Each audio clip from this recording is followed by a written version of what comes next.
नमस्कार, India TV digital पे आपका स्वागत है। आपके साथ मैं हूं गौनिका अरोड़ा। द टॉप स्टोरी में आज हम बात करेंगे उन तस्वीरों की जो इस वक्त आपको सोशल मीडिया पर खूब दिखाई दे रही है। झारखंड के में छात्रों का जो प्रोटेस्ट हो रहा है, जिस तरीके की अनियमितताएं जेपीएससी और जेएसएससी की परीक्षाओं में पाई गई हैं, जिस तरीके की धांधली हुई है, उसके बाद से छात्र लगातार वहां के स्टेडियम, वहां का जो जयपाल सिंह मुंडा स्टेडियम है, वहां पर डटे हुए हैं। लगातार मशाल मार्च निकालते हैं, कैंडल मार्च निकालते हैं। छात्र वहां पर चाहे धूप हो, बारिश हो, हर स्थिति में वहां पर डटे हुए हैं और अपनी मांगों पर अड़े हुए हैं कि जब तक उनकी मांगे नहीं मानी जाती तब तक वो अपना प्रदर्शन जारी रखें। कुछ तस्वीरें आपने एक प्रदर्शन की भी देखी होंगी जंतर मंतर पर, जो छात्रों ने आंदोलन किया था, जो नीट को लेकर था, नीट में पेपर लीक मामले को लेकर जो प्रदर्शन था। उसके बाद से लगातार धर्मेंद्र प्रधान का इस्तीफा मांगे जाने लगा, जो कि इस्तीफा हो गया और उसके बाद वो प्रदर्शन खत्म हो गया। लेकिन अब जो झारखंड में प्रोटेस्ट हो रहा है वो दरअसल वहाँ की जो स्थानीय परीक्षाएं होती हैं, JPSC, Jharkhand public service commission, JSSC, CGL, ये तमाम परीक्षाओं में धांधली के आरोप छात्रों की तरफ से लगाए गए हैं। और यही वजह है कि छात्र इस वक्त वहाँ पर प्रोटेस्ट करने पर डटे हुए हैं। और ये जो प्रदर्शन शुरू हुए थे, ये दरअसल 25 जुलाई से शुरू हुए थे। 25 जुलाई से धीरे धीरे छात्र उस स्टेडियम में आकर, प्रदर्शन की जगह पर आकर डटना शुरू हो गए। उसके बाद उनको और छात्रों का समर्थन मिलता गया और 29 जुलाई से ये प्रदर्शन बड़ा हो गया, एक महा आंदोलन बन गया। और उसकी तस्वीरें अब लगातार हमें दिखाई दे रही हैं। लगातार वहाँ से जो छात्र जो कह रहे हैं कि जब तक उनकी बातों को नहीं माना जाता, उनकी मांगों को नहीं माना जाता, वो वहीं पर डटे हुए हैं। कई छात्र तो ऐसे हैं जो अलग अलग शहरों से आकर वहाँ पर डटे हुए हैं, अलग अलग राज्यों से वहाँ पर आ रहे हैं और उन छात्रों का साथ भी दे रहे हैं। अब हुआ क्या है, दरअसल ये प्रदर्शन हुआ क्या, क्यों हो रहा है, इसके पीछे की वजह क्या है? सबसे पहले तो आपको वो बताते हैं क्या गड़बड़ियां हुई हैं। दरअसल जो 14वीं जेपीएससी की परीक्षा का परिणाम आए थे, जो कि 2 जुलाई को आए थे, उसमें धांधली के आरोप लगे हैं। अब आपको जेपीएससी की परीक्षा के बारे में जरा थोड़ा बैकग्राउंड दे देते हैं। दरअसल ये जो परीक्षा है, इसका पूरा जो टाइमलाइन है, ये 29 जनवरी को इसका नोटिफिकेशन जारी हुआ था, यानी कि एप्लीकेंट से फॉर्म भरवाने के लिए उनका नोटिफिकेशन जारी किया गया था। उसके बाद ये जो परीक्षा है, ये 19 अप्रैल को होती है। 19 अप्रैल को उसके कुछ दिन बाद कुछ ऑब्जेक्शंस, अगर कुछ स्टूडेंट्स की रहती हैं तो वो मंगाई गई थी। और उसके बाद ये जो नतीजे इसके आते हैं, यानी कि लगभग 2 से ढाई महीने बाद 2 जुलाई को इसके नतीजे आ जाते हैं। और जब इसके नतीजे आते हैं उसके बाद ही पूरा खेल शुरू होता है, क्योंकि जैसे ही नतीजे आते हैं, कई छात्रों ने आरोप लगाया कि इस पूरी परीक्षा में धांधली हुई है।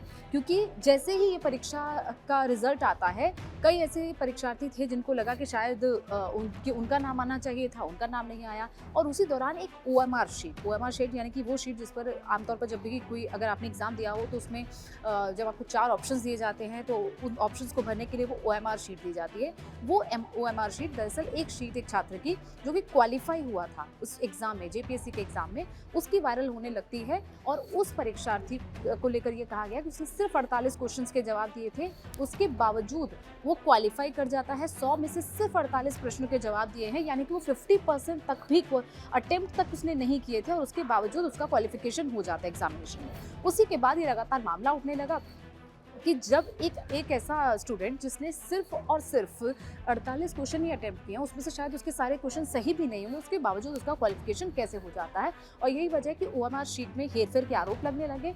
साथ ही साथ एक और आरोप लगने लगा कि एक जो कंपनी है, जो ब्लैकलिस्ट कंपनी है, आखिर उसको कैसे ठेका दे दिया गया पूरे एग्जाम को कंडक्ट कराने का। क्योंकि हम जानते हैं कि जब भी ऐसी परीक्षाएं होती हैं तो आउटसोर्सिंग कराई जाती है कंपनियों से। नीट की परीक्षा के दौरान में हमने देखा था कि कई कंपनियां होती हैं जो कि इस तरीके के एग्जाम्स को कंडक्ट कराती हैं, पूरा जो प्रोसीजर है वो करवाती हैं, और आउटसोर्सिंग होती है तो ऐसी कंपनियों को ठेके दिए जाते हैं, उनको कॉन्ट्रैक्ट दिए जाते हैं। और ऐसा ही जेपीएससी की परीक्षा में भी ऐसा ही एक ठेका टीडीपीएल कंपनी को दिया गया था। राज्य सरकार ने उसी कंपनी को ब्लैकलिस्ट किया था और उसके बावजूद उसी कंपनी ने एग्जाम को कंडक्ट कराया। और यही वजह है कि छात्र कह रहे हैं कि जब एक ब्लैकलिस्टेड कंपनी थी, सबसे पहले तो जब 2025 में ब्लैकलिस्ट हो गई थी मई के महीने में, कैसे उसने अप्रैल में हुई परीक्षा को कंडक्ट करवा दिया, कैसे उससे आउटसोर्स करेगा और ब्लैकलिस्ट कंपनी को ठेका कैसे दे दिया गया।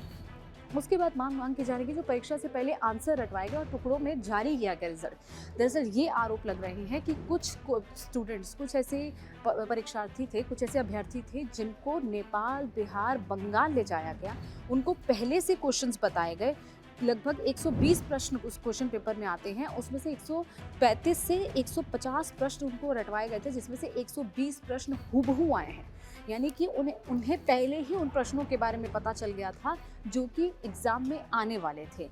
और यही वजह है कि अब कई लोग ये आरोप लगा रहे हैं कि उनको इस तरीके से आंसर्स रटवाए गए और रिजल्ट को एक साथ नहीं जारी किया गया, बल्कि रिजल्ट को टुकड़ों में जारी किया गया। सबका रिजल्ट एक साथ क्यों नहीं जारी किया गया, ये लगातार वहाँ पर सवाल पूछे जा रहे हैं। और यही वजह है कि छात्रों का कहना है कि इस तरीके की अनियमितताएं पाई गई हैं और यही वजह है कि अब वो मांग कर रहे हैं कि इस पूरे मामले की सीबीआई जांच। उनकी मांगों के बारे में तो आपको बताऊंगी, लेकिन उसके साथ साथ आपको अभी फिलहाल का अपडेट दे दें कि देवेंद्र नाथ महतो, जो कि इस वक्त वहाँ पर अनशन पर बैठे हैं, जैसे यहाँ पर जंतर मंतर पर हमने देखा था दिल्ली में सोनम वांगचुक 26 दिन तक भूख हड़ताल पर बैठे थे, और उसके बाद अब देवेंद्र नाथ महतो को भी कई दिन हो चुके हैं जो भूख हड़ताल पर बैठे हैं। ये जो पूरा प्रोटेस्ट है पिछले कई दिनों से चल रहा है, अलग अलग जगहों से अब वहाँ पर जो स्टूडेंट्स हैं उनके लिए पहले तो मदद नहीं आ रही थी, अब उन स्टूडेंट्स के लिए खाना भी कुछ लोग भिजवा रहे हैं। लेकिन इसके बीच में एक इनह्यूमन बिहेवियर सरकार का देखा गया, हेमंत सोरेन की सरकार का, कि छात्रों के लिए अंदर तिरपाल तक नहीं भेजने दिया गया। छात्र बारिश में सिर्फ एक तिरपाल हाथ में पकड़े हुए इस तरीके से बारिश का सामना भी कर रहे हैं और अपने प्रोटेस्ट को भी जारी रख रहे हैं। और यही वजह है कि सवाल हेमंत सोरेन सरकार पर भी उठ रहे हैं कि हेमंत सोरेन सरकार आखिर छात्रों से संवाद क्यों नहीं कर रही है।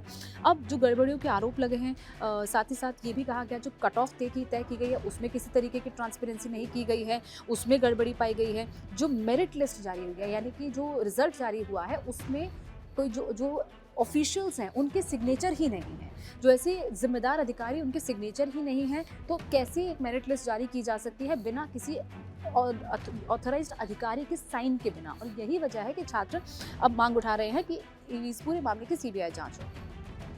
फिलहाल हेमंत सोरेन की सरकार ने सीआईडी जांच तो करवा ही रही है। वो इस पूरे मामले में सीआईडी अलग अलग जगह पर छापेमारी कर रही है, कई गिरफ्तारियां भी हुई हैं। इसके साथ साथ जो जीपीएससी के अध्यक्ष हैं उन्होंने खुद ही 22 जुलाई को इस्तीफा दे दिया था, क्योंकि 21 जुलाई को उनके ही दफ्तर में रेड हो गई थी, जिसके बाद अब उनका इस्तीफा हो गया और अब उनसे भी कई घंटे पूछताछ लगातार चल रही है। लेकिन अब प्रदर्शनकारी छात्रों की मांगों के बारे में आपको बताते हैं। दरअसल ये जो 14वीं जीपीएससी की परीक्षा जो कि अप्रैल में हुई थी, उनका कहना है कि उस परीक्षा को रद्द किया जाए। अभी ये परीक्षा रद्द नहीं हुई है। दरअसल इसका जो मेंस का एग्जाम है वो अभी कुछ दिन पहले यानी कि 26 जुलाई को होने वाला था, जिसे कि फिलहाल पोस्टपोन कर दिया गया है। लेकिन जो पहले की परीक्षा है, जो उसका प्रीलिम था, वो उसे फिलहाल रद्द नहीं किया गया है। अभी उसके नतीजे एज सच जैसे जारी हुए थे वही हैं, और छात्रों का कहना है कि दोबारा से इस परीक्षा को कराया जाए, सही तरीके से कराया जाए, इसलिए इसको रद्द किया जाए। सीबीआई जांच हो, जो फिलहाल सीआईडी की तरफ से की जा रही है। ब्लैकलिस्ट कंपनी जिस टीडीपीएल, जिसकी हमने बात अभी कुछ देर पहले की थी कि उसको ठेका दिया गया था, उसको बाहर किया जाए। ओएमआर शीट में 5वां ऑप्शन जोड़ा जाए। ओएमआर शीट में अब तक 4 ऑप्शंस रहते हैं, मतलब आप एक सही जवाब होता है, 3 गलत जवाब होते हैं। उसमें उनका कहना है कि एक नॉट अटेम्प्टेड का भी ऑप्शन हो, ताकि अगर किसी स्टूडेंट ने अटेम्प्ट नहीं किया वो कम से कम उस ऑप्शन को सेलेक्ट कर पाए।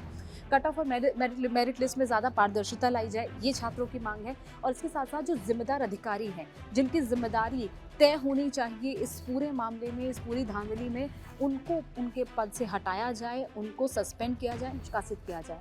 और जो लंबित भर्ती प्रक्रियाएं हैं, क्योंकि जेपीएससी को लेकर ये कहा गया है कि पिछले कई साल से नहीं हुई, 11वीं, 12वीं और 13वीं और 14वीं 4 जेपीएससी की परीक्षाओं को एक साथ कंडक्ट कराया गया है। 26 साल हो गए हैं झारखंड को बने हुए, और उसके बावजूद परीक्षा में भर्तियां नहीं निकल रही हैं। कई छात्रों का ये कहना है कि अगर भर्तियां निकलती भी हैं तो या तो वो पोस्ट बिक जाती हैं। तो अलग अलग तरह के आरोप जब उन छात्रों की बात सुनी जाती है तो वहाँ से लगते हैं।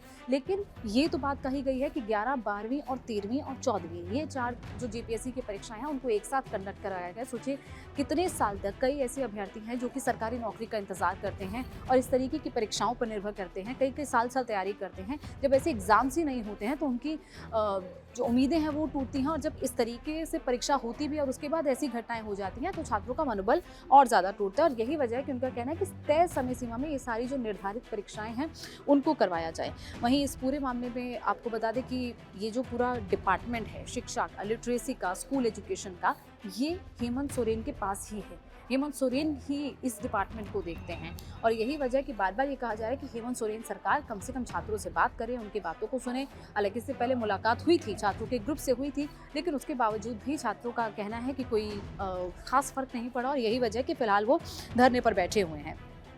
अभी फिलहाल अगर बात करें तो ये जेपीएससी की परीक्षा तो कैंसिल हुई है, जो उसका मेन कैंसिल हुआ है। इसके साथ साथ 9 और परीक्षाएं हैं जो कैंसिल हुई हैं।